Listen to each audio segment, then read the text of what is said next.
TBK izin melanjutkan pembahasan dari bab sebelumnya. Nah, dalam bab 8 ini itu membahas tentang sains Islam.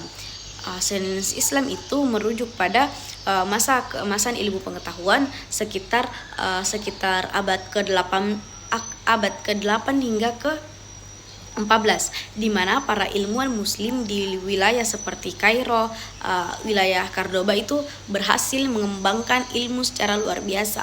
Inti dari sains ini adalah bahwa ilmu pengetahuan dan agama itu tidak bisa dipisahkan. Mereka meyakini bahwa mempelajari alam adalah cara untuknya kita itu memahami bagaimana untuk memahami kebesaran Tuhan sesuai dengan perintah agama untuk menggunakan akal. Mereka tidak hanya menerjemahkan pengetahuan dari Yunani kuno, Yunani India, Yunani Persia, tetapi dia juga menyempurnakannya dengan cara yang sangat penting. Seperti mereka mengembangkan metode ilmiah dengan menekankan pentingnya eksperimen yang terkontrol dan observasi yang teliti. Kontribusinya mereka itu sangat besar, mulai dari penemuan aljabar dan algoritma oleh Al-Khawarizmi, kemudian membangun dasar-dasar optik modern oleh Ibnu Al-Haytham, hingga menyusun ensiklopedia kedokteran yang menjadi rujukan dunia selama berabad-abad oleh Ibnu Sina. Akhirnya warisan sains Islam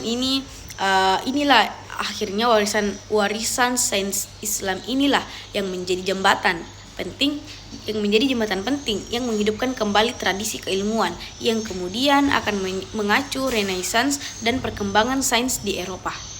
Nah, adapun aspek unik lain dari sains Islam ini adalah sifatnya yang integratif, di mana ilmuwan pada masa itu seringkali mahir dalam berbagai bidang ataupun polimatik, di mana tokoh-tokoh seperti Ibnu Sina dan Al-Razi itu tidak hanya ahli kedokteran, tetapi juga filsuf, ahli logika dan astronom. Mereka itu melihat pengetahuan sebagai satu kesatuan yang kohesif, bukan terpecah-pecah. Sifat integratif ini itu melahirkan disiplin ilmu baru, seperti penggunaan trigonometri untuk memecahkan masalah astronomi, seperti penggunaan trigonometri untuk memecahkan masalah astronomi, seperti bagaimana kita menentukan arah kiblat dan arah sholat, yang menunjukkan bahwa sains itu tidak hanya didorong oleh rasa ingin tahu murni, tapi